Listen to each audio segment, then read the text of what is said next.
Bienvenidos, queridos amigos, a una nueva edición de este programa que se llama Marcando el Norte. Profesor Marchal, el norte, cuando yo hago así, lo digo por los nuevos que se incorporan. No es que el norte esté en el techo, está en el cielo. O sea, el techo nos trae sin cuidado.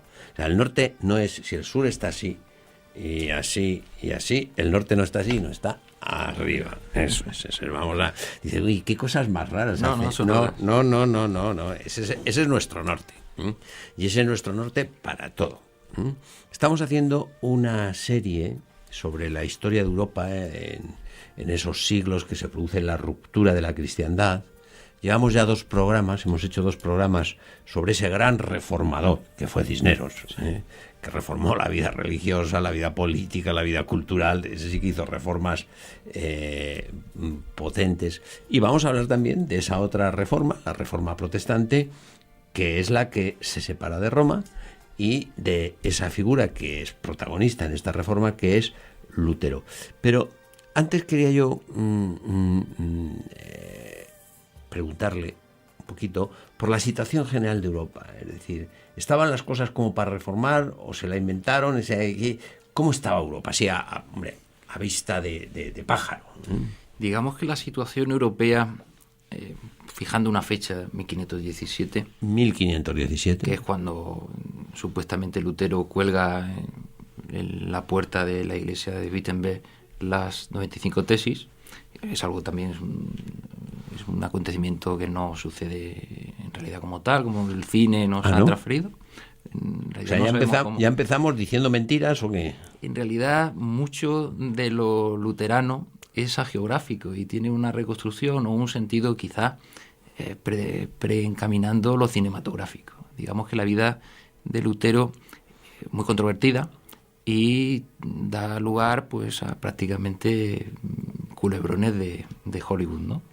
Entonces eso de que va y clava en la puerta... No está demostrado que ocurriera. Él lo publica y eso pues se difunde.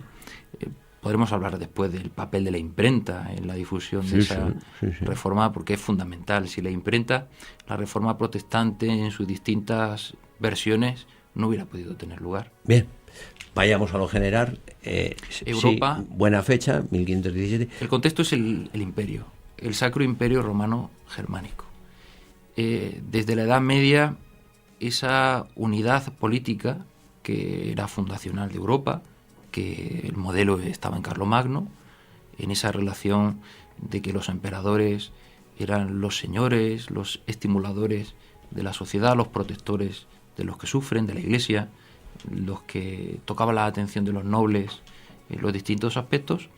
Ese mundo estaba en crisis y era una crisis muy fuerte, muy importante. Hay muchos factores, hay mucha bibliografía, la historiografía tampoco se pone de acuerdo en llevar cómo empieza la reforma o cómo se da lugar a toda esa situación. La situación del imperio en ese momento es múltiple. Hay 7 protagonistas principales que son los príncipes electores, que son los que eligen al emperador, que tienen una relación, pues digamos, de contrapesos. Y hay momentos en los que es una relación más positiva y otros en la que es más negativa. Esa relación se articula en una institución que es la dieta. La dieta es la reunión de la iglesia, los nobles y las ciudades. En el imperio hay 2 tipos de ciudades. Las ciudades imperiales, que están directamente bajo la jurisdicción del emperador, con sus instituciones, y las ciudades libres, que tienen sus gobiernos municipales.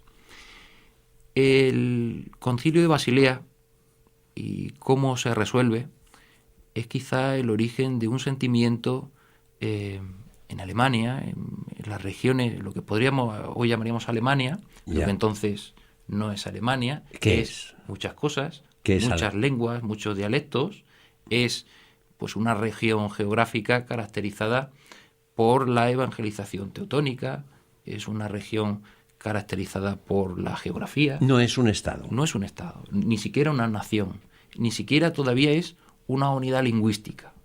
Es algo muy múltiple y que está en relación a una influencia nórdica, a una influencia anglosajona, a una influencia latina, evidente, que está ahí funcionando y que ha sido en unos siglos XII, XIII, muy provechosa. Yo he oído hablar de los príncipes alemanes. No son los príncipes, dice, pero claro, príncipes en plural, dice, príncipe solo hay uno. Cuando hay un Estado, el príncipe es la autoridad. Solo hay un príncipe. ¿Y por qué decimos príncipes? Porque en el imperio la autoridad era colegiada. Y digamos, el príncipe era señor jurisdiccional de un Estado. Claro. Había estados muy diversos, compuestos de ciudades, digamos, es lo que la historiografía marxista ha llamado el feudalismo. Esa unidad que lo explicaban con ese materialismo, pero que en mi opinión es superable en ese sentido de una realidad política colegial, en la que intervienen pesos, intervienen actitudes, intervienen la climatología, el hambre, lo político, ¿no? Y que está ahí interrelacionándose. La situación del imperio en su parte alemana, en los antecedentes de la Reforma, es compleja. La Iglesia vivía un momento de crisis profunda, en el sentido de que en sus tres aspectos, digamos, la jerarquía, los obispos, no eran en realidad obispos en lo evangélico, ¿no?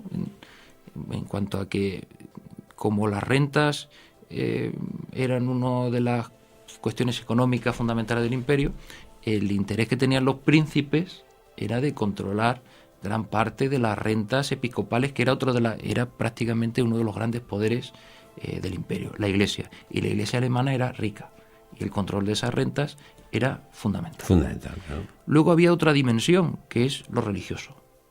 En Alemania había muchas órdenes religiosas ampliamente asentadas, con una serie de privilegios, de propiedades y de personas vinculadas a ellas, extraordinaria. Y a finales del siglo XV, en toda Europa, en toda la cristiandad, existe un movimiento de observancia, de reforma, que está poniendo en relación muchas cuestiones. Y en Alemania tocan dos cuestiones concretas: el aspecto filológico de escritura, de la Sagrada Escritura, de que no andaban conformes con esa Vulgata de San Jerónimo que se había reformado. No eran los únicos. Sí. En Castilla, con la propia fundación de la Orden Jerónima, querían decirnos algo los que están en Lupiana fundando la Orden Jerónima. Es decir, tenemos que acudir... Lupiana, provincia de Guadalajara. Que es donde se funda una de las grandes órdenes de la historia de la Iglesia. La historia de la Iglesia. Está ahí al lado de Guadalajara. Pasen ustedes. Pues, además, muy bonito. Pues a ese planteamiento que se está haciendo en Europa, en Alemania se ha acogido, digamos, con virulencia, y se está usando en los estudios, en las universidades, de una forma que a la larga les va a provocar lo que luego pasó, ¿no? ¿No es la causa? No, pero es una de las características que nos llevan a la causa. Sí. Luego, en otro aspecto, hay una cuestión en que la astrología, la superstición, en Alemania habían enraizado profundamente, quizá de una forma muy notoria y llamativa. El interés y el gusto por la astrología se habían convertido en algo prácticamente de primer nivel. Muchos de los consejeros del emperador Carlos V creían verdaderamente en que las predicciones astrológicas se iban a cumplir y daban un diluvio universal para el año 1523, por ejemplo, y explicaban y ponían en marcha muchas de las iniciativas con ese aspecto de que el mundo iba a llegar a un cataclismo y que estábamos sujetos a una tensión absoluta.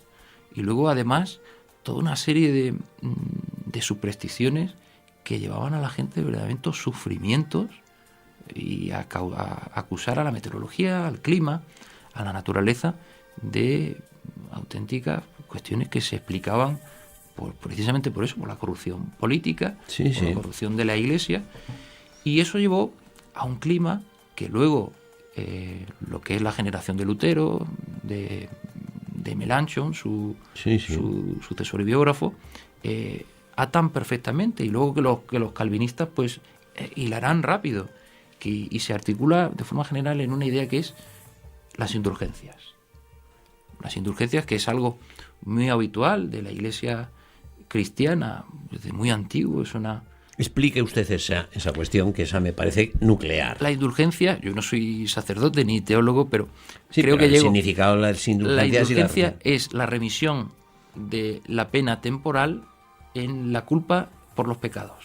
Cuando el fiel confesaba con el sacerdote, era absuelto de lo sacramental, pero quedaba en él esa, digamos, pena temporal que se podía resolver pues con las prácticas de piedad, con la peregrinación, con pedir por el Papa, por los obispos, muchas prácticas religiosas. Esa es la forma que, bueno, el gran tratadista sobre eso es Nicolás de Cusa, ¿no? Que es el gran hombre que fija, además con meridiana claridad, los principios en torno a las indulgencias, además, que era un problema muy grave en la Iglesia alemana en ese momento, porque la gente o las entendía como desde un aspecto prácticamente astrológico a un consumo desaforado sin un contenido religioso fuerte, de verdad. Religioso de verdad, que lo tienen, y muy importante, siguen vigentes. Yeah. Esa gran difusión de una teoría negativa en torno a las indulgencias fue la forma mediante la que engarzaron el descontento con el miedo. Por lo tanto, sumado a una desigualdad profunda, sumado a distintas cuestiones relativas a ese descontento, llevaron a hacer un caldo de cultivo que ya. era y en exclusivo. medio de este caldo, Lutero. ¿Quién es este personaje? Lutero es una figura carismática, como todos los reformadores protestantes, y es carismática hasta rozar lo cinematográfico, porque en sus vidas, la difusión de sus vidas, incluso en su vida personal, les gusta de lo dramático, ¿no? Él, bueno, procede de una familia de labradores y nace en 1483 en la localidad de Eisleben y muere allí además. Es decir, nace y muere en el mismo lugar. Nace en 1483 y muere en 1546, 63 años. 63 años. Ese es su discurso vital. El origen familiar es un poco extraño. Muchos historiadores no se ponen de acuerdo en atribuir a la relación con sus padres y a un, creo que evidente, maltrato paterno hacia él, muchas de las cuestiones psicológicas que luego inciden en su actitud, luego ya madura, y digamos, en su aplicación de los postulados reformistas. Según, como siempre, este tema ha sido pues confrontar, es decir, una teoría muy positiva, que ha sido geográfica, y una teoría muy negativa, pues siempre ha confrontado. Pues los que lo atacaban acusaban de que su prácticamente locura tenía que ver con ese maltrato en la infancia. Infantil. En realidad, como no tenemos un conocimiento histórico riguroso, no lo podemos atribuir. Es una de las causas que los historiadores inciden en esa psicología especial que dará lugar a que en 1517 decida romper. Él se forma desde su juventud para ser abogado, a tener un papel como formado en Derecho.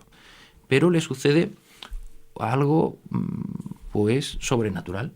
Y como los alemanes de ese momento estaban profundamente imbuidos de ese miedo, de esa, digamos, ese miedo astrológico, él le sucede pues que le cae un rayo cerca de donde él estaba y lo atribuye a la intercesión de Santa Ana. La devoción a Santa Ana es otro de los hitos fundamentales que se están dando en el imperio. Se está expandiendo mucho la devoción a Santa Ana, pero en Alemania... Santa Ana, la madre de la Virgen. La madre de la Virgen. Como intercesora. Esa devoción a Santa Ana en Alemania se estaba cargando de tintes prácticamente supersticiosos. Y en las distintas biografías de Lutero se explica que con ese susto que pasó al caerle un rayo y que él le pidiera a Santa Ana salir libre, digamos, él se obliga con Santa Ana a hacerse religioso y pasa a ser agustino. Ser agustino en el final de la Edad Media, en el nacimiento de la modernidad, es algo muy importante. es algo crucial. ¿Por qué? Es una de las órdenes más importantes de la historia de la Iglesia. Son los herederos de toda una tradición teológica, una tradición filológica histórica de San Agustín, uno de los grandes santos de la historia de la Iglesia. Pero la Iglesia agustina en Alemania estaba sujeta a unas pulsiones extraordinarias y tenía un debate muy fuerte en cómo tenían que vivir esos votos religiosos, en cómo se tenía que aceptar la doctrina, al fin y al cabo la doctrina. Y había muchas cosas en entredicho. Lo primero que ponen en entredicho muchos de los agustinos, incluso antes de Lutero, era en ese servicio, en el ministerio de los fieles con respecto a la Iglesia. Ya estaba en duda, ¿no? Y es precisamente Lutero el que quizá por su sagacidad lo formula mejor. Y es cuando directamente formula y derriba digamos, el ministerio de los sacerdotes. El sacerdocio ministerial. Es decir, que los sacerdotes son las personas que están cualificadas para abordar o para ejercer los sacramentos y que los fieles nos lucremos con ellos. Por lo tanto, esa era una de las dimensiones que los agustinos habían puesto ya en debate y que era llamativo. Pero él no es cualquier agustino. En 1515 él es vicario de los agustinos en esa región y a su cargo hay creo que 11 conventos agustinos. Por lo tanto era una figura no digamos anónima, no un lector, un erudito que allí estaba en la biblioteca y se le ocurre algo. Es decir, en un hombre con un peso dentro de esa iglesia. Conventos. Es decir, era una persona que dirigía un equipo humano y que además tenía unas responsabilidades que, como veremos en el tiempo, no se hace cargo de ellas, porque desde la cuestión de las 95 tesis, él plantea una ruptura, y es una ruptura muy violenta en su inicio, pero de un desarrollo que va yendo a más.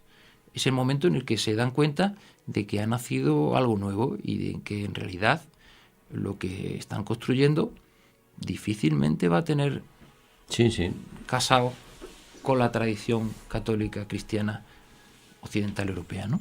Uh-huh. Y lo que están construyendo es algo nuevo.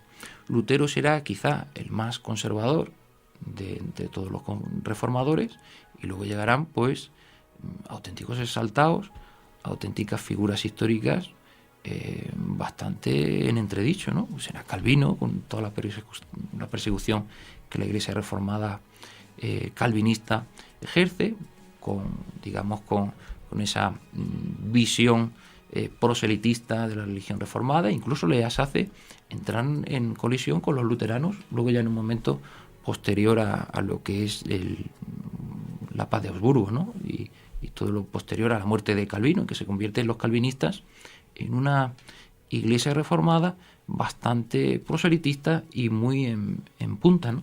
Uh-huh.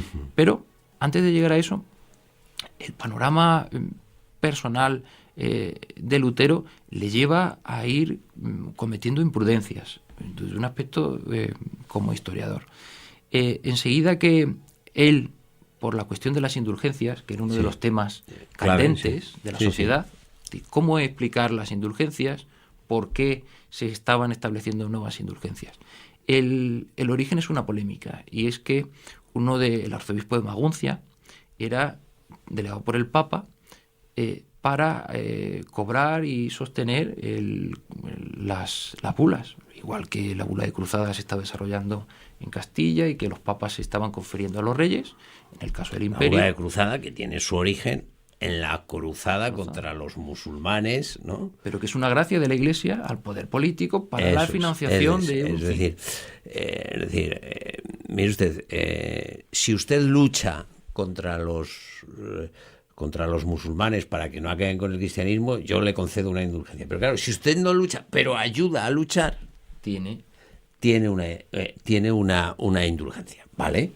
O sea, y entonces ese es la bula de la cruzada, ¿no? Eso es, ese es el fenómeno hispánico. En Alemania existe igual, eran lo mismo de cristianos. Claro. Esa bula, esas indulgencias entraron en directa colisión porque el arzobispo de Maguncia empezó a cobrarlas, y hay una corriente en la que eso se niega, es decir, que eso es injusto, que en realidad eso lo que está dando es lugar a supersticiones, y que, por lo tanto, y Lutero, que era un hombre bastante enterado en ese tema, pues lo que decide es poner por escrito toda una serie de principios al pueblo alemán, a los fieles, para que no caigan en esas supuestas supersticiones. Y esas son las 95 tesis, que son pues aspectos teológicos de reformulación de, en su opinión, errores que el pueblo cristiano estaba cometiendo y que había que corregir. Eso, por la brevedad del tiempo de hoy, se reformula rápidamente y entra en colisión directamente con la Santa Sede, que lo llama, y el emperador lo llaman permanentemente a la retractación. Tanto es así, pues, que un cardenal delegado del Papa llega para hacerse cargo de cómo podían, digamos, orientar esa medida. Porque lo que estaban viendo era un final. Vamos a dedicar otro capítulo para hacer las cosas bien a esta segunda etapa, la etapa de la ruptura. Nos queda muy poquito tiempo, nos quedan 3 minutos. O sea, hablaba usted antes del carácter de este hombre, que si está visto por los agiógrafos es angelical, por los detractores infernal. ¿Usted qué dice? ¿Usted como en realidad historiador es un hombre muy controvertido, serio? Y hay testimonios históricos que nos hablan de una profunda, digamos, divergencia entre un hombre bondadoso y un hombre cruel. Hay una etapa de su biografía de los años 24-25, que es cuando ocurre la Guerra de los Campesinos, donde Alemania estalla y se produce un conflicto bélico, civil, económico, en el que seguramente es el episodio más cruento de la historia de Centro Europa del siglo XVI.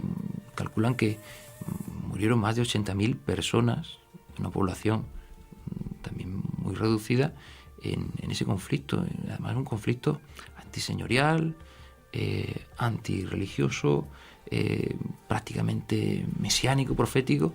Y Lutero, que ya se había vinculado al lector de Sajonia, al príncipe de Sajonia, tiene ahí una actitud absolutamente de cambio. Él, que había sido el que había llamado al pueblo a mejorar su religión, a no creer las supersticiones, a tener un avance, hace precisamente una declaración contraria y extraordinariamente violenta. He traído Se está refiriendo usted a la Revolución Campesina. La Revolución Campesina. Claro, que era perfectamente comprensible. Claro, los campesinos dicen, ¿cómo vamos a ver? ¿Qué nos dice usted? Si usted nos ha dado la libertad, claro, usted nos dice que estamos solo sujetos a nuestra relación con Dios, ya está. Porque yo pago un diezmo, ¿por qué tengo que tener una relación? Si nadie me dice a mí lo que yo tengo que hacer en materia religiosa, nadie me puede decir a mí, mucho menos me dirá a mí qué es lo que yo tengo que hacer en cuestiones políticas. Por lo tanto, a mí el príncipe me está tal, y es la revolución de los campesinos. Me rebelo. ¿Y ahí qué hace Lutero? En 1525 hace un tratado que lo titula Contra las hordas ladronas y asesinas de los campesinos, que es un texto que pesa sobre su biografía en ese sentido. O sea, esto es lo de rebelión en la granja. Todos somos iguales, pero hasta aquí, pero algunos más iguales que otros. Hasta que toca directamente los fundamentos de esa sociedad en los que el señorío, los señores, los príncipes... Y entonces escribe un libro que se titula Contra las hordas ladronas y asesinas de los campesinos. ¿Y qué dice ahí, por ejemplo? En ese libro, si quieres leerlo... o... Sí. A ver, dígame, ¿dónde? Vamos a ver qué les aconseja a los príncipes, ¿no? Corren hoy tiempos tan sorprendentes que un príncipe puede ganarse el cielo derramando sangre mejor que otros orando. Por eso, señores queridos, rescatadnos, salvadnos, ayudadnos, compadeceos de la pobre gente, apuñalad, acuchillad, estrangulad. Si obras así, vencerás a la muerte, te irá bien y serás dichoso. Nunca verás llegar la muerte. Es un texto muy chocante, muy sorprendente para esa biografía, ¿no? Y digamos que fija ahí un hito que el historiador tiene que interpretar en ese conjunto, y además muy negativo, y que explica que la violencia, que la reforma protestante da lugar a violencia, y que precisamente su instigador fue en 1525 él. Vamos a hablar de ese aspecto en otro programa, porque hoy ya no nos queda más. El tiempo ha llegado. El tiempo es aquí el que es nuestro enemigo, es el que nos acuchilla, nos estrangula y nos mata. ¿Qué le vamos a hacer? Pero no nos mata para siempre. Resucitamos en otro programa. Volvemos. O sea que volvemos. Muy bien. Muchas gracias, profesor José Manuel Marchal, profesor de la Universidad Francisco de Vitoria. Oiga, es un lujo para la universidad tenerla usted, porque con lo bien que se explica allí, aquí, mí, no, es un gran profesor.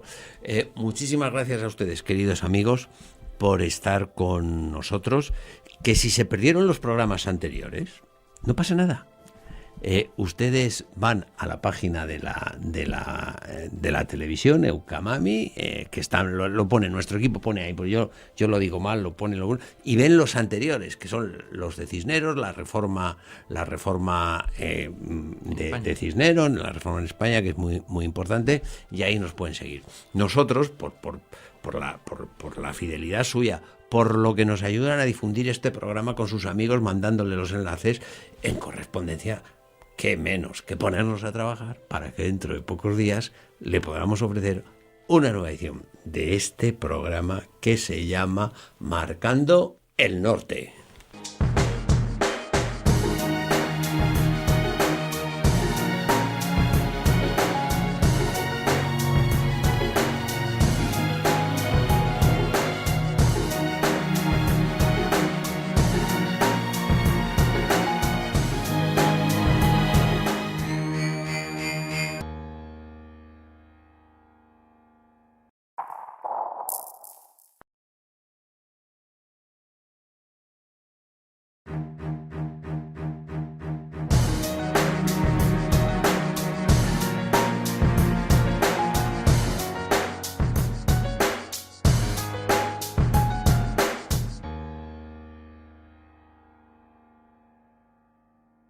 Bienvenidos, queridos amigos, a una nueva edición de este programa, se llama Marcando el Norte.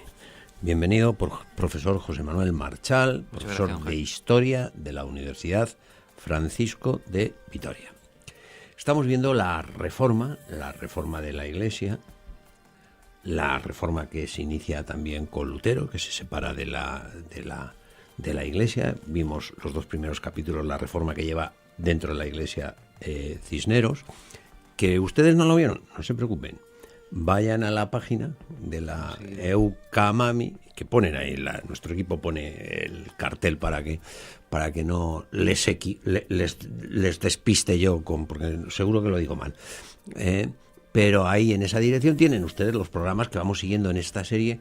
Y hoy vamos a ver ya la ruptura de la cristiandad, que no es que se rompa en dos, sino que se rompe como los quesos en quesitos, en porciones. Porque un cristal.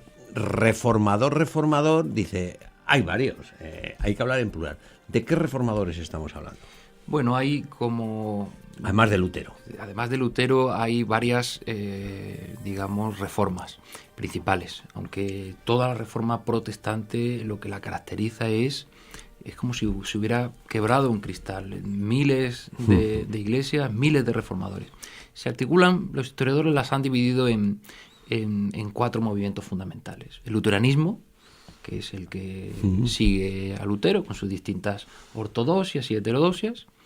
El calvinismo, que tiene su foco fundamental en Suiza, aunque, digamos, su evolución irá hacia un proselitismo hacia Francia, también hacia Alemania, pero fundamentalmente lengua francesa, ¿no? Luego uno más caracterizado en Suiza por otro reformador, Zwinglio, que ese es de lengua alemana, que tiene también pues toda una serie de connotaciones, sobre todo relativas a Suiza, en el ámbito oriental de esa cultura germánica, con su expansión incluso a Hungría. Es decir, están misionando, están yendo a llevar la reforma a los distintos países de la cristiandad y tienen esa apertura. Y luego, también como un fenómeno de reforma, del que si quieres podemos hablar Sí. en otro momento. Está recién de Inglaterra, al ¿no? anglicanismo. Vamos a dejar a Inglaterra fuera, le vamos a dedicar un programa, me parece que tiene Sí. su importancia y su entidad. Y si le parece, vamos a ir repasando aspectos doctrinales. Y hombre, no digo yo que han dicho de ellos estos tres reformadores, pero sí en general, pues, y nos vamos haciendo una idea. Por ejemplo, vamos al punto de partida. ¿Qué dicen estos personajes del hombre? ¿Qué es el hombre? ¿Qué concepto antropológico tienen, por ejemplo, de la libertad del hombre? Pues en realidad lo dan todo por hecho, ¿no? Lo dan ya predestinado. Entienden a un hombre, en mi opinión, carente de la libertad que el cristianismo les puede otorgar en la famosa, digamos, teoría del libre albedrío, ¿no? Sí. Tan importante para la modernidad.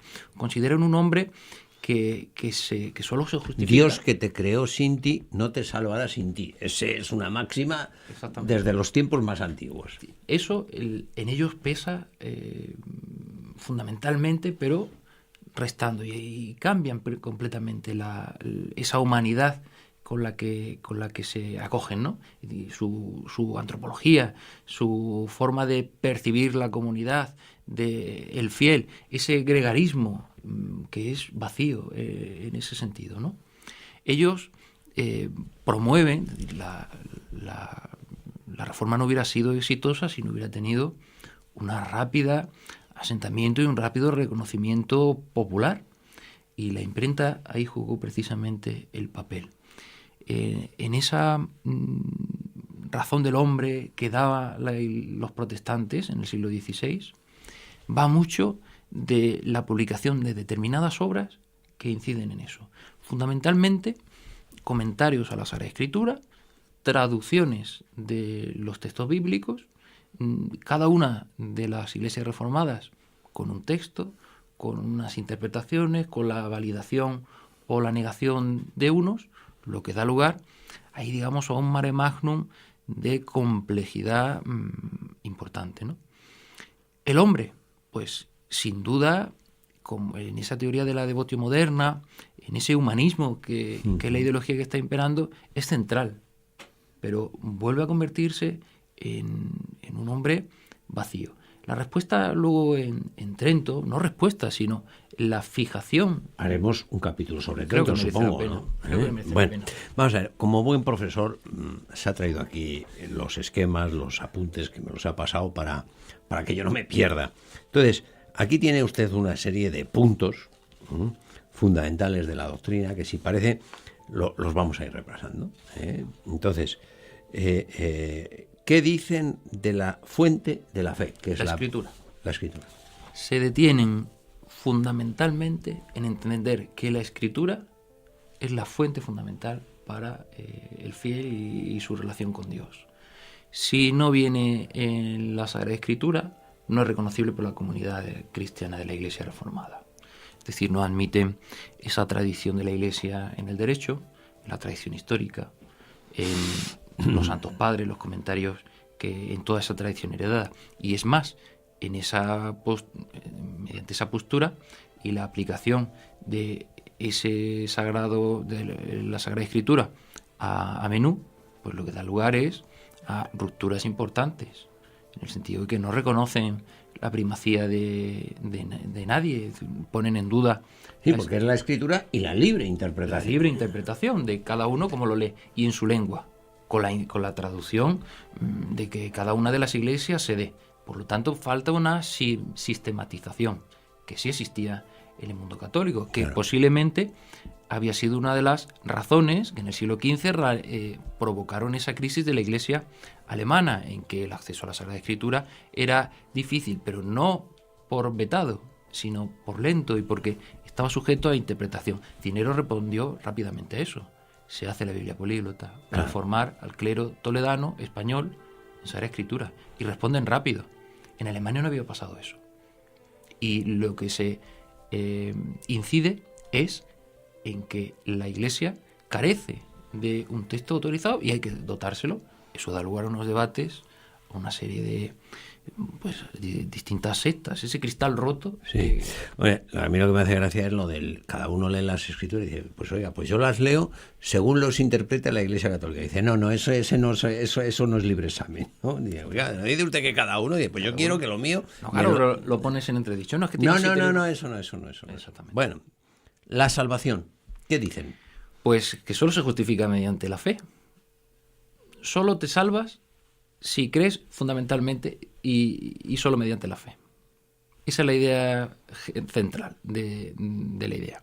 Por lo tanto, no tienes por qué preocuparte por ser buen vecino, buen hijo, buen padre. Es decir, con que creas y mantengas unos principios de doctrina en lo moral, basta para esa iglesia. Y luego, además, con esa interpretación personal de la religión, pues habrá un criterio de cada uno en esa relación, ¿no? Es decir, por lo tanto, salvarse, pues es una cuestión, bueno, los calvinistas... Ahí tienen un matiz, ¿no? Exactamente. Es decir, matizan eso y lo que hacen es que el hombre está predestinado desde su creación a salvarse o a no salvarse. Que el resto es una prácticamente una contemplación más o menos avanzada o reducida del devenir humano. Por lo tanto, la vida carece de esa originalidad pues, que viene primaria de la Iglesia, ¿no? Sí. Bien. Buenas obras.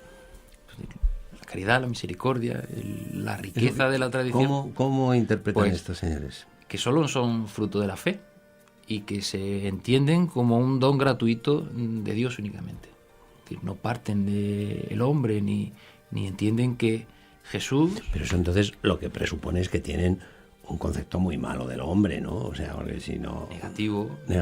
Pero absolutamente no es capaz de hacer buenas obras y que eso le salve. O no es capaz de hacer fundaciones de hospitales y que eso redima.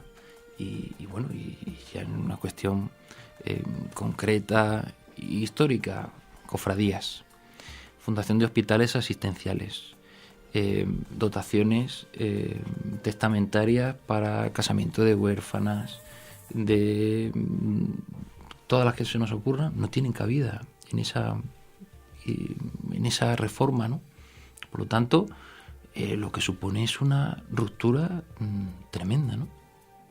Ahora, donde probablemente se note la ruptura de una manera más evidente es en este punto que me indica usted aquí, ¿no? Que es en el concepto de iglesia. Claro, eso lo podría explicar mejor un teólogo. Un historiador, ¿cómo lo puede ver? ¿Tiene usted aquí apuntado? Sí. La confesión de luteranismo y calvinismo identifican la iglesia como la comunidad de creyentes. Todos aquellos que creen, que practican, que participan de esa lectura libre y de participación, así la entienden. La iglesia es la reunión, dice aquí, Confesión de Habsburgo. La iglesia es la reunión de todos los creyentes, entre los cuales el evangelio se predica en su pureza y los santos sacramentos se confieren de manera conforme al evangelio. Ahí está el qué. En el conforme al evangelio, ¿no? Porque el conforme al evangelio es conforme al reformador. Conforme yo diga. Exactamente. Ponen en entredicho pues los sacramentos, que es desarticular los pies fundamentales, el cimiento fundamental de la iglesia fundada por Jesucristo, en el sentido de que solo admiten la validez de dos, el bautismo y la Eucaristía, ahora hablaremos de ellos entrar, dos. Y luego el resto son rechazados, bueno, que en cuanto no ven una cita textual en la Escritura, no reconocen la tradición, no reconocen la doctrina de los papas, no reconocen incluso ni a los doctores de la Iglesia hablando sobre eso, o la propia tradición histórica de los distintos ritos que la Iglesia ha tenido desde su prácticamente expansión. La Iglesia, y por lo tanto ruptura con Roma. Ruptura absoluta. No reconocen.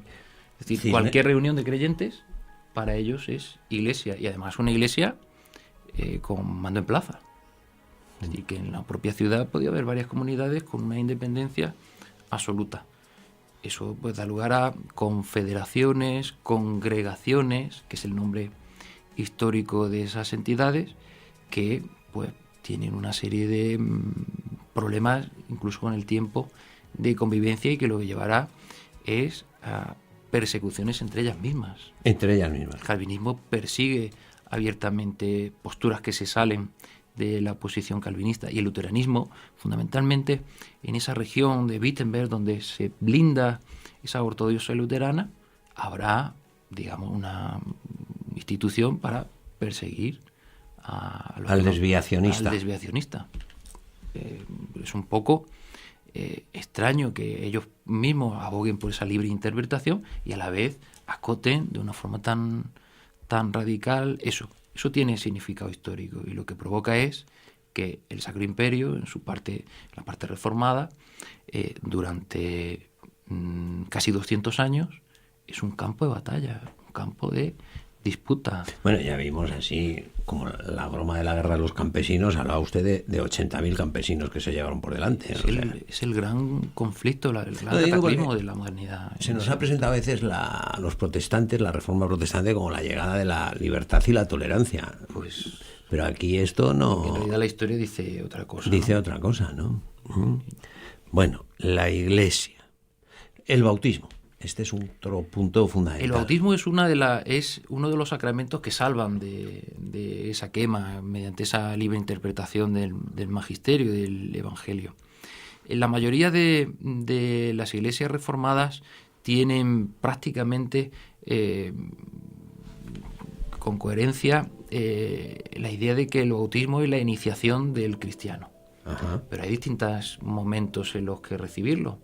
La crítica fundamental es que el calvinismo lo que postula es el bautismo de los adultos, es decir, el momento en que el fiel es consciente de lo que hace, y que el luteranismo, aunque cree que ese bautismo se debe hacer en la madurez, pero también admite el de los niños pequeños, ¿no? Esa doctrina entra en colisión con lo tradicional que la Iglesia alemana había sido el bautismo, como también un reconocimiento dentro de la comunidad. A la vez, en esa unidad, el bautismo también era una sujeción al señorío. En el momento en que rompes esa disyuntiva y un creyente no se bautiza hasta la madurez, digamos que a lo mejor no disfruta de derechos o de la relación con el poder de la misma forma que los bautizados. Claro, es algo importante claro, desde un punto de vista político es importante, claro, están unidas las dos cosas. Y además todavía no se ha desarrollado lo que luego será pues la Patrusburgo, ¿no? Es decir, en la que se articula que cada príncipe podrá decidir la religión de sus súbditos. Eso será en el año 1555, pero hasta que eso se alcanza, esa libre interpretación del bautismo como un sacramento iniciático que les deja participar de esa comunidad eclesial y política es muy polémico y retrasa, adelanta, le lleva a un planteamiento bastante violento. Muy bien, hemos visto el tema de la salvación, las buenas obras, la Iglesia, el bautismo, Santa Cena. La Santa Cena, dice usted, no es un verdadero sacrificio. Esa es la visión que tienen. La misa. La misa no la entienden como sacrificio. Según cada una de las iglesias tiene una interpretación. La entienden como un recuerdo anecdótico, como una representación de un acto fundacional, que roza un poco casi lo dramático, ¿no? En el sentido de que limitan la liturgia, recortan, digamos, en esa tradición tan rica que tenía la Iglesia, más la alemana, es decir, suprimen los tiempos litúrgicos, los renuevan, hacen nuevos calendarios. Por lo tanto, lo que hay es un replanteamiento de toda la liturgia. Pero partiendo de entender eso, de que la Eucaristía no es sacrificio, y eso es algo que llevan... No es el sacrificio del Calvario. No lo entiende. La cruz no está presente en la misa. Es Es decir, no es el sacrificio. Es la cena, que es una reunión. La cena es un momento fundacional, es el acta fundacional en la que la Iglesia apostólica, evangélica, se pone en marcha. Y claro, por lo tanto, pues desarticulan de arriba abajo. Pues fíjese, el punto nuclear de un católico, que es la Santa Misa.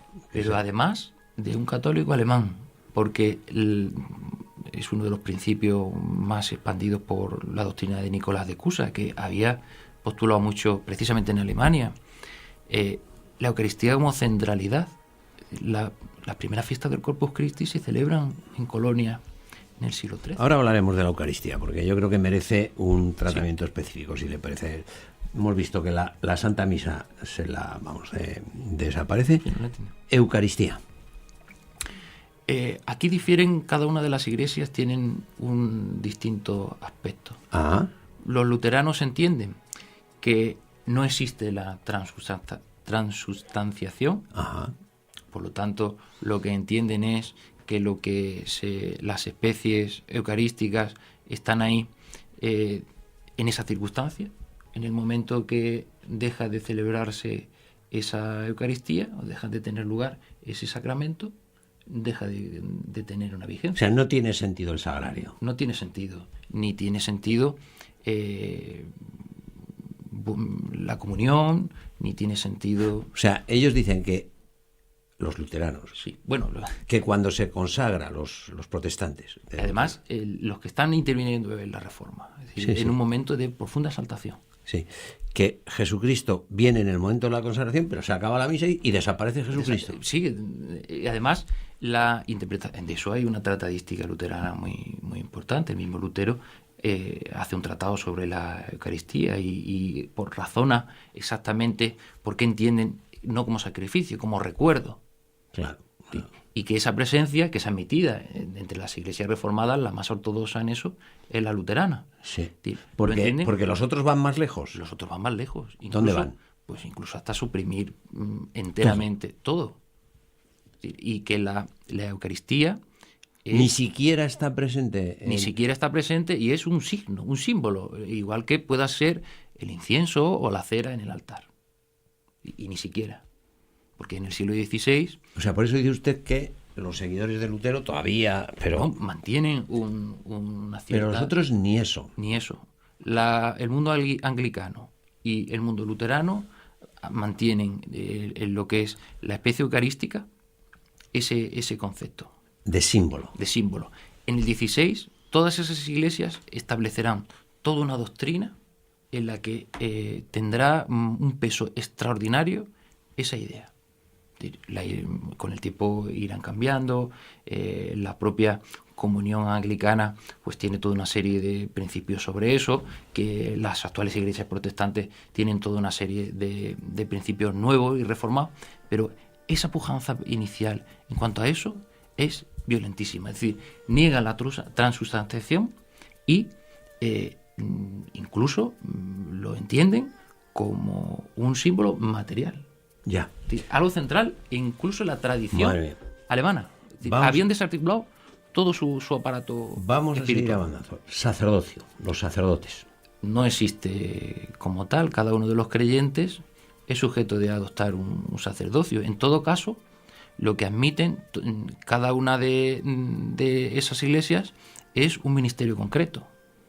Es decir, reconocido por la comunidad de creyentes, y no existe un sacramento del orden, no existe el diácono, el presbítero, el obispo, mucho menos los cardenales o el papa o esa relación. Toda la jerarquía suprimida, son como guías o como... Incluso ni eso, en esa iglesia primitiva, misioneros, estimuladores, personas visitadores, que lo que se encargan es quizá de, no tanto de lo doctrinal, sino predicar y... Sí. Claro, si se han cargado los sacramentos no les queda... No tiene fundamento. Y si después cada uno puede interpretar las escrituras, no necesitan el magisterio y... No, les sobra todo. Sí, pero ellos sí que siguen ahí al frente de eso, mandando. Claro, pero no toman el papel de pastores, como en ese momento establecen. Lo toman en un sentido de jueces. ¿Cómo? En cuanto a que el pastor... ¿Qué me dice? Efectivamente, empiezan a establecer tribunales en los que se empiezan a juzgar cuestiones que salen de la fe. ¿Qué dice usted? Pues el calvinismo establece, por ejemplo, en Ginebra, tribunales cruentísimos para delitos de la fe, para persecución concreta de disidencias. Por lo tanto... O sea, pastores no, jueces sí. Exactamente.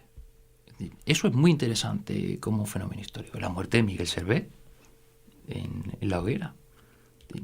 La salida de esa comunidad nuclear, cerrada, calvinista, implica en lo teológico, en lo civil, en lo histórico, implica la salida vital de la comunidad. ¿Y cómo interpretan entonces estos lo de la oveja perdida? Vamos, a la oveja perdida que la den, ¿no? No, que la den, no, dices, se va a enterar, por perderse. Va a ser degollada. Dicen, por perderte, ven aquí. Eso es. Por despistarte. Eso tanto, de cogerla a hombros... En absoluto. Nada, ¿no? Una crudeza, una falta, lo que dará lugar a que sean formas de religión cristiana bastante estancas. Que esa dificultad evangelizadora le supone incluso la relación con otros pueblos y la evangelización, lo que se convierte en exitoso en América, en esos dos modelos, el anglosajón en el norte, que no es evangelizador, que no tiene una norma constitucional fundacional, y el modelo... Ya, nos queda poco tiempo, ¿eh?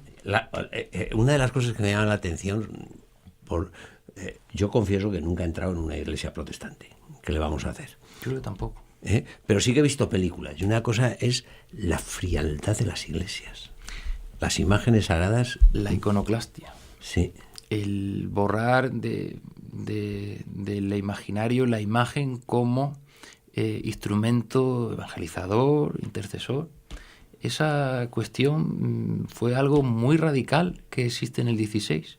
La quema de imágenes, la destrucción pública de esculturas, de ornamentos, de programas iconográficos heredados además del aspecto religioso. La pérdida patrimonial que supuso las reformas en Europa es extraordinaria. Hay una serie de grabados. El grabado y la estampa tiene una significación importantísima. Los protestantes se encargan de grabar exactamente el momento en que despojaban los altares de imágenes para quemarlas, con ese sentido de renovar esa superstición que existía, y pensaban que limitando eso directamente pues llevaban al fiel a esa pureza, directamente relacionado con que en el Evangelio los adoradores del becerro pues fueron castigados, y asociar pues una imagen de la Virgen al becerro del Antiguo Testamento, una imagen un poco... Bueno, pues se nos ha acabado el tiempo, profesor Marchal. Muchísimas gracias por estar con nosotros.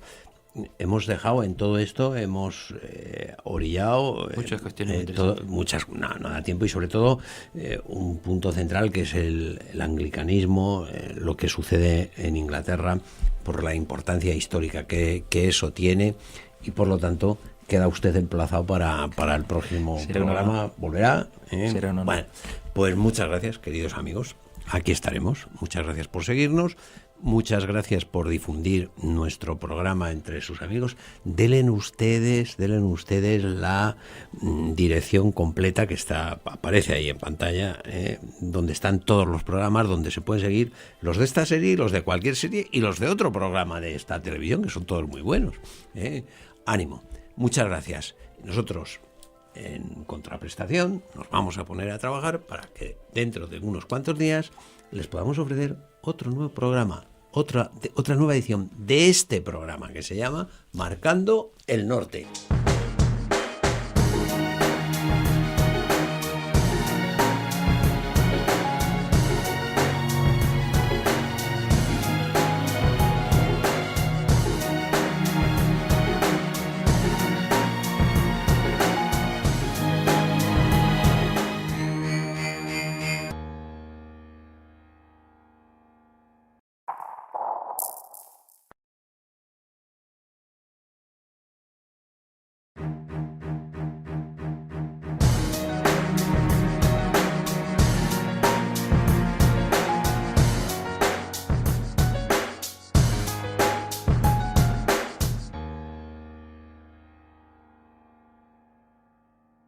Bienvenidos, queridos amigos, a una nueva edición de este programa que se llama Marcando el Norte.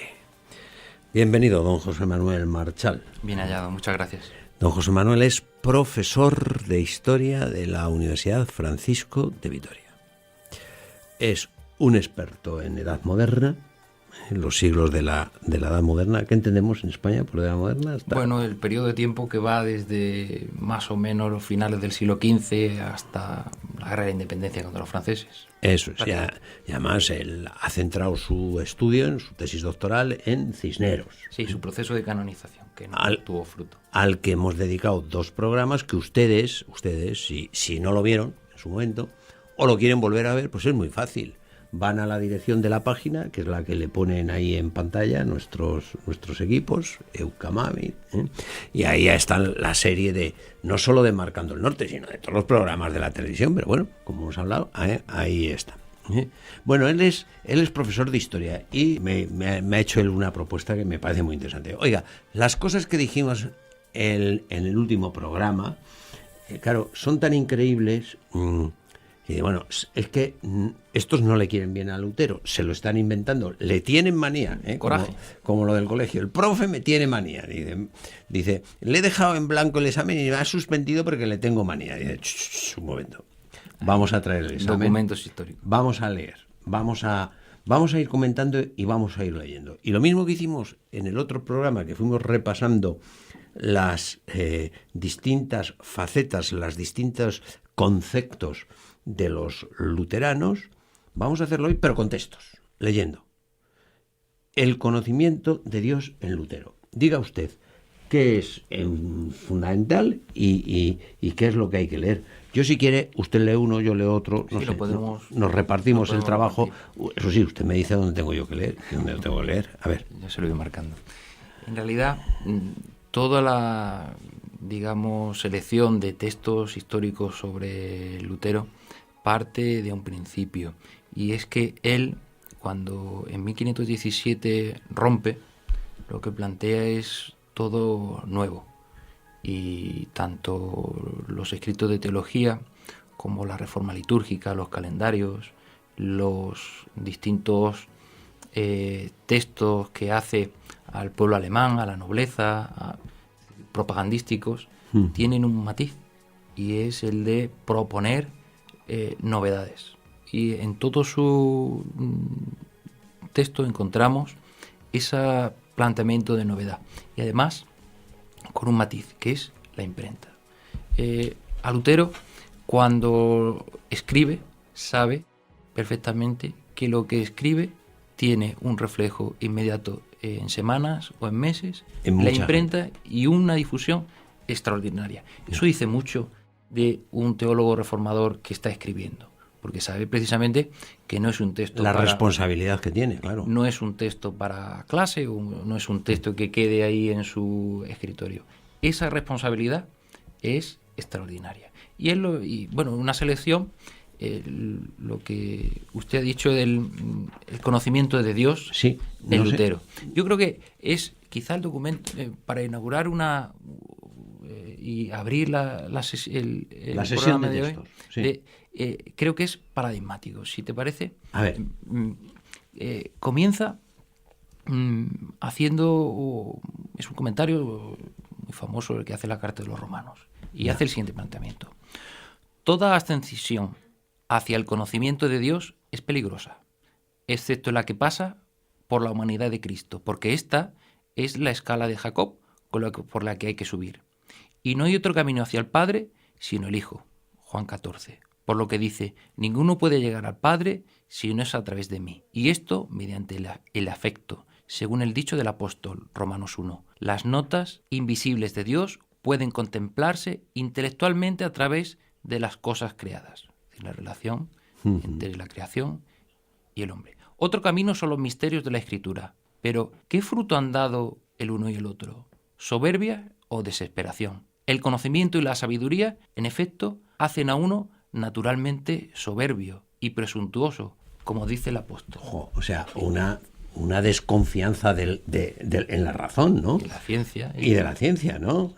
Lo que se nos ha dicho, sí. de que la cultura protestante... La ciencia hincha. Así, los filósofos, cuando llegaron al conocimiento de Dios, no les glorificaron como a Dios. O sea, esto es Es un ataque. un ataque directamente. Además, de toda tradición científica, precientífica europea. Bueno. Y a mí me sorprendía el decir, bueno, ¿y por qué se acusa a la Iglesia de ir en contra de la ciencia o del conocimiento de la razón? Cuando precisamente es al revés, ¿no? Y las iglesias reformadas tienen documentos históricos en los que sus fundadores atacan abiertamente ese aspecto, ¿no? Bueno. Me sorprendía. Creo que es un documento muy, muy interesante. Bueno. Para leer a los alumnos e incluso para comentar. Pasamos al siguiente aspecto. La fe luterana. La fe luterana. ¿Qué decimos aquí? La parte del texto en el que se trata del proselitismo. En el momento en que la reforma es exitosa, en los príncipes, que tiene un apoyo rápido en la nobleza, es necesario ser proselitistas y es muy importante el aspecto de la predicación. Es algo propio de la devoción moderna, es algo propio de la mentalidad de los hombres de ese tiempo. Pero en la predicación, las iglesias reformadas detienen muchos de los conceptos fundamentales y digamos que son inventores de estilos oratorios, de oratoria, la creación de espacios destinados a predicar. Todos los hemos visto en las películas o en cualquier iglesia protestante, donde la presencia de un púlpito, un pedestal, el mismo Lutero, cuando quema la bula del Papa León X, en el año 21, construyó un pedestal desde el que hacer una arenga a la vez que quemaba la bula y la condena. Y por lo tanto, ese busco de la efectividad es extraordinaria. Eso genera, ese interés por la predicación, genera toda una tratadística. Y que precisamente, como hemos dicho al principio, es muy consciente de que lo que escribe se va a publicar y se estampa y lo leen miles de personas en días. ¿Y qué me aconseja que lea yo de este punto que estamos hablando sobre, está aquí el texto, sobre la fe luterana? ¿Qué párrafo nos puede orientar sobre algún aspecto? Quizá la introducción. A ver, la introducción, que es esto. Entre tanto, aquel año había vuelto a traducir de nuevo el Salterio, confiando en que estaría más ejercitado después de haber expuesto en clase las epístolas de San Pablo a los romanos, a los gálatas y a los hebreos. Se había apoderado de mí una ansia realmente llamativa por conocer al Pablo de la epístola a los romanos, mas hasta ese momento se había interpuesto no la sangre helada en mi corazón, sino única palabra en el capítulo 1. La justicia de Dios se revela en él. Sentía aversión, en efecto, hacia la expresión la justicia de Dios que me habían enseñado, siguiendo el uso y la costumbre de todos los maestros a interpretar filosóficamente como la justicia que llaman formal o activa, por la cual Dios es justo y castiga a los pecadores e injustos. Mas yo, que a pesar de vivir como un monje irreprochable, oye, este no tiene abuela, o sea, está una cosa, mas yo, que a pesar de vivir como un monje irreprochable, me sentía ante Dios pecador, con la conciencia profundamente inquieta y no podía confiar en aplacarlo con mis satisfacciones, no amaba, sino que por el contrario odiaba a ese Dios justo y castigador de los pecadores, y me rebelaba contra Dios con una tácita, si no blasfemia, sí desbordada murmuración, diciendo, como si no fuera bastante que la ley del decálogo oprima con todo género de calamidades a los desdichados pecadores.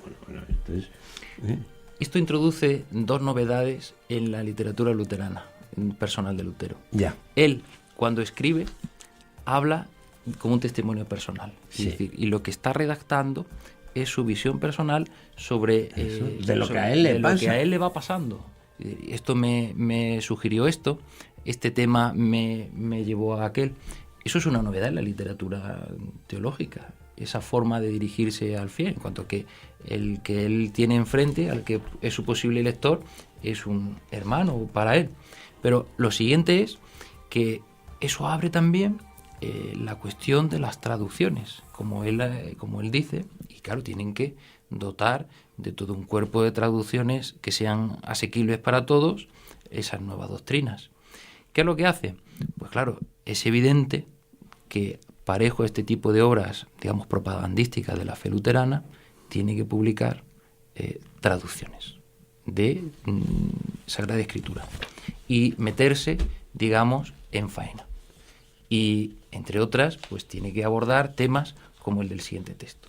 La justificación por la fe. Que es uno de los seguimos pilares fundamentales de los que hemos hablado antes. Con los textos. Aquí, ¿qué le parece? ¿Que leemos y comentamos antes? A ver, ¿dónde le leo yo? Quizá lo que se refiere al pecado, el origen del pecado. Bueno, vamos allá. Estamos hablando con los textos, no nos inventamos nada. El manuscrito de Martín Lutero. Luego, el pecado actual es en realidad más pecado, es decir, obra y fruto del pecado. Pero el pecado es la pasión misma, el fómite y la concupiscencia o inclinación al mal, y la dificultad para obrar el bien, como dice más adelante. No sabía que la concupiscencia era el pecado. Por lo tanto, si ejecutan, es que no son las obras mismas, sino los ejecutores para que fructifiquen. Luego, no son el fruto. Luego, a la inversa, así como nuestra justicia proveniente de Dios es la inclinación misma al bien y la aversión al mal que por la gracia se nos ha dado en nuestro interior, mientras que las obras son más bien el fruto de la justicia, así el pecado es la aversión misma del bien y la inclinación al mal, y las obras del pecado son frutos de este pecado, como se verá bien claro más abajo. Este texto es inaugural. Esto lo escribe, es el comentario de la carta de los Romanos. Esto lo escribe en 1515. Él, en 1515, había sido nombrado, digamos, vicario de los agustinos y tenía a su cargo esos 15 conventos. Ese comentario también abre lo que hemos dicho antes, esa necesidad de explicar a sus compañeros, a sus, digamos, súbditos, sus ideas para explicar lo de la justificación de la fe. Le era necesario establecer inicio de polémicas relativas a todo eso. Es decir, él no contaba ya todavía con ese momento, ni en primer lugar con la ruptura, ni contaba con todo un aparato como a partir de 1534 será la Biblia alemana. Es decir, todo este tipo de justificaciones están dentro todavía de la tradición crítica alemana, que tiene su principio en el fin del Concilio de Basilea, en Florencia y demás, donde la Iglesia alemana se había sentido muy perjudicada. La cuestión, junto con las indulgencias, fundamental de toda esa crítica teológica de los alemanes, pasaba por lo de la justificación de la fe. Por lo tanto, inaugura en él su crítica. Es decir, y en 1515. Bueno, el siguiente es precisamente el texto fundacional de la ruptura. Sí, las 95 tesis, bueno, que no son bien conocidas. Que no son bien conocidas y que son 3 folios, por lo tanto no se pueden leer. No se pueden leer todas, pero hay algunas muy sintomáticas. Usted, que las conoce bien, me dice y yo las voy leyendo. Quizá lo más conocido de las indulgencias es su inicio. Nuestro Señor y Maestro Jesucristo, al decir haced penitencia, etcétera, quiso que toda la vida de los fieles fuera penitencia. Es decir, son sentencias. Usa un estilo literario que había usado quizá Erasmo, que es propio también de un mundo quizá iletrado, donde se fijan en de hecho viene esa tradición, se fijan en la pared tablas en las que hay, es decir, esta tabla son los mandamientos, esta tabla son las obligaciones. Es decir, algo que fuera muy fácil de leer a esos burgueses, a esos labradores que se estaban interesando por ese aspecto crítico, y luego responder en concreto a todo ese aspecto astrológico de superstición, y luego el fin fundamental de ese texto, que es romper. Y todo lo que subyace de las 95 tesis Es enfrentamiento. Es enfrentamiento, es un texto violento. A ver, por ejemplo, donde... La número 7. La número 7. Tesis número 7.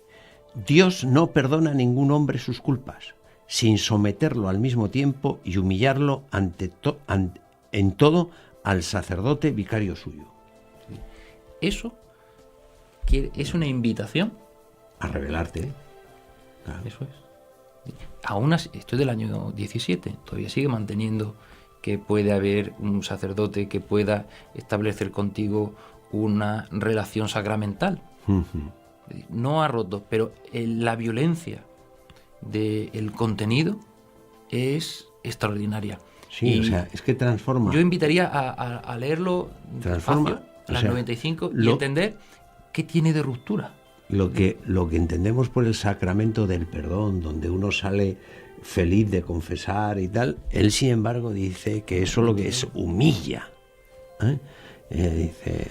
Él, antes de, una vez que se hace fraile, cuando le sucede ese episodio y va a Erfurt, antes de que lo apliquen en 1512, se hace doctor en Sagrada Escritura, le sucede también un episodio personal en el que uno de sus superiores tiene que reconducirlo, en el sentido de que se abandona un poco y lo que se convierte es en un poco obsesivo de la culpa, de la confesión, que usaba la confesión, digamos, como un desahogo más que sacramental, más que del alma, casi psicológico, ¿no? Y que lo tienen que reconducir, incluso le obligan uno de sus superiores a estudiar e irse preparando, digamos, lo que puede ser presente en la oposición para ser profesor de Sagrada Escritura. Es decir, se abandona y esa radicalidad, esa culpa está muy presente en ese espacio. Por lo tanto, mucho de su vida tiene mucho que ver con las cosas que escribe. Yo no sé si de las tesis hay alguna más que... Quizá las últimas, que son... Las últimas. Quizá. Vamos a por ellas. Las del tercer folio. A ver. Las tesis son una invitación a la conversión. Sí. Quizás las dos últimas, las 94 y 95, que son las exhortaciones, el llamamiento. 94. Hay que exhortar a los cristianos a que traten de seguir a su cabeza Cristo, por la pena, la muerte y el infierno. Y así confíen en entrar en el reino de los cielos, más por muchas tribulaciones que por la seguridad de la paz. Esa es exhortación. Sigue el modelo textual de toda esa literatura crítica. Y además, la impresión que podía dar al testigo que ha visto esa ruptura, no físicamente colgarlas en la puerta de la iglesia, es esa, la de inauguramos con esto un vacío. Y luego además un hombre enfadado, que es la sensación. Sí. El dominico que le contesta, una de las cosas que dice es que no entendían... Bueno, estoy viendo aquí, si me permite, la 92, que esta dice, esto es como para acercarse a él. La tesis 92 dice: fuera pues con todos esos profetas que dicen al pueblo de Cristo, paz, paz, y no es paz. Este es un hombre atormentado. Eso es, está queriendo romper, sí, y no sabe cómo. Bueno, quizá podríamos ir a digamos, a la paz de Augsburgo. Venga, vamos a la paz. Después de lo de paz, paz y no es paz. La resolución religiosa del conflicto. Sí. Esta es la confesión, la del 55. La del 55. Venga. El documento número 8. La resolución del conflicto, después de cruentísimos conflictos, las guerras de religión que llevan al imperio, digamos, a ese prácticamente cataclismo en el que intervienen tantas partes, algo que amargó quizá el emperador Carlos, sí, cuando se retira y cuando decide, digamos, irse a Yuste. Eso ocurre en el 55, la paz de Augsburgo. Digamos que es la liquidación por cansancio en ambas partes del conflicto. La paz de Augsburgo lo que hace es fijar el principio de que el príncipe es soberano en lo espiritual y en lo jurisdiccional, en el aspecto de que el príncipe es aquel que va, si el príncipe es de religión reformada, sus súbditos tienen que serlo. Esa la irrupción de esa... Según sea la religión del príncipe, así será la religión de los súbditos. Eso marcará la historia europea, sí, prácticamente hasta la Revolución Francesa. Claro. Más que nada, también la intervención en Francia, la cuestión de los hugonotes y cómo la monarquía francesa, que es católica, adopta esa oposición, al principio beligerante, en los reinados de... Sí, pero eso es producto tolerante de la creación del Estado confesional de Lutero, que es el que lo crea. Dice, porque claro, el libre examen, leíamos en un programa anterior lo de los campesinos, dice, no, el libre examen solo lo tiene el príncipe. Ahora, pero ahora. Antes ha dicho que... Sí, pero ahora que me conviene estar al lado de los príncipes. Y claro, entonces el príncipe es el que decide cómo va a ser la religión de los súbditos. Así es. Claro. Lógicamente, los príncipes católicos dicen lo mismo de los suyos, sin separarse de Roma. Claro. Hay que entender todo ese momento como de un profundo cansancio. No solo físico, en la que se vea la figura del emperador envejecido, dolido ya por el paso de los años, donde Europa ha sostenido una serie de conflictos verdaderamente agotadores, donde la monarquía hispánica ha entrado en conflicto en dos ámbitos, tres ámbitos, con Francia, que tiene un papel equidistante de todo, que lo que propone es un ataque frontal a los Habsburgo, que es tolerante en determinados momentos con todo esto. La cuestión de los otomanos, que son, tanto por el Mediterráneo como por los Balcanes, uno de los ataques frontales, eso genera un temor. Y luego la propia guerra civil dentro del imperio. Ese triple engranaje convirtió a los hombres de mediados del siglo en profundamente abandonados y tengo aquí tristes, y que buscar la paz. El texto de la paz de Habsburgo, que solo tiene 6 folios. Es un comentario muy interesante. Merece... Lo que no sé es... Digamos, es no tenemos tiempo para... Es el documento que cierra la selección que he hecho en cuanto que es un documento doctrinal que les lleva a fijar no un acuerdo, pues dígame, unos principios de trinchera. Dígame un párrafo, porque no tenemos mucho más tiempo para leer, me parece a mí. Quizá la introducción. La introducción, venga. En tanto no se llegue a unos acuerdos y conclusión definitiva de la paz en la persistente división de la religión, ya sea en materia de fe o en materias profanas y seculares, y en tanto cuanto la cuestión de la división de la religión no sea elaborada y definida en todos los sentidos, de manera que ambas partes religiosas sepan finalmente en qué relaciones mutuas se hallan, los estados y sus súbditos no podrán gozar de una seguridad garantizada y permanente. Antes, por el contrario, deberán permanecer cada uno por sí mismo, el uno armado contra el otro en intolerables peligros. A fin de disipar tan peligrosa incertidumbre y de traernos de nuevo la paz y la confianza recíproca a los estados y al corazón de los súbditos, y con el fin de salvar la nación alemana, patria nuestra amadísima de la destrucción y ruina final, hemos llegado a un acuerdo y acomodo con los consejeros y los delegados de los electores, con los príncipes y los señores presentes, y con los embajadores y enviados por los ausentes, concertándolo conjuntamente. Y empieza. Y ahí empieza. Esa invocación, además de que es un poco difusa, es decir, no dice que ha habido unas tablas, es la inauguración de 2 trincheras. Es el agotamiento, es la trinchera, pero a la vez indica en el comienzo de que es necesaria una idea de concilio.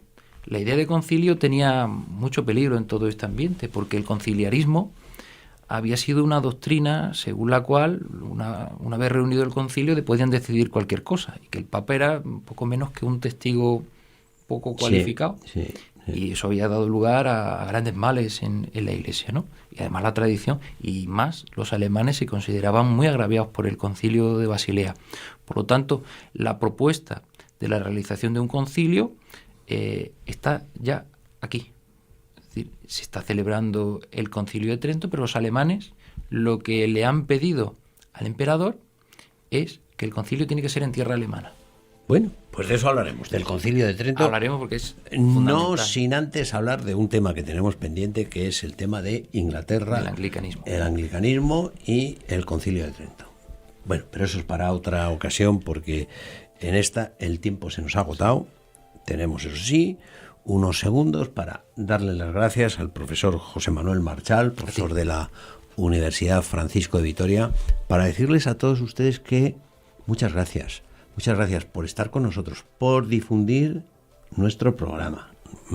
No solo este, sino este y todos los de la televisión. Tienen ustedes ahí, le ponen, nuestros equipos técnicos les ponen la dirección de la página donde pueden encontrar todos estos programas, los anteriores. Esta es la ventaja de estar en la red, que uno puede verlos aunque ya se hayan emitido. Y muchas veces. Y tener ahí una auténtica teleteca, biblioteca. No sé cómo llamarle, teleteca De conocimiento. de conocimientos, para verlos pues con tranquilidad, pues en sus aparatos, en sus medios, como quieran. Muchas gracias, queridos amigos. Decirles que a cambio de su seguimiento, de su fidelidad, nosotros nos vamos a poner a trabajar para que dentro de pocos días le podamos ofrecer una nueva edición de este programa que se llama Marcando el Norte.